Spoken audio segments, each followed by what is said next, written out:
د پنجشیر د لالان هاوس په افغانستان کې د طبیعت یو له سترو عجایبو څخه دی. دا طبیعي هاوس د ډبرې په شکل په زړه پورې یو ګرد ځای دی. دغه ژور شین ډنډ د پنجشیر ولایت د دره ولسوالۍ په سرکو عبدالله خیل کې موقعیت لري.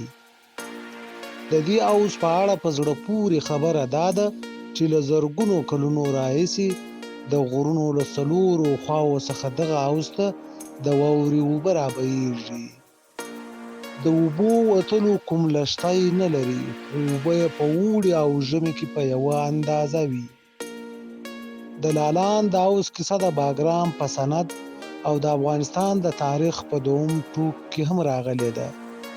دا سیمه د افغانستان یو تر ټولو ښکلې طبیعي سیمه ده، چیرې چې د غرڅنیو په نوم ځنګلي وزې د غره په لوړو کې ژوند کوي. د ځایي خلکو په عقیده یاد ځناور چې په فارسي کې ورته مارخور وایي، له دې امله دغه نوم ورکړل شوی چې په غرونو کې ماران خوري.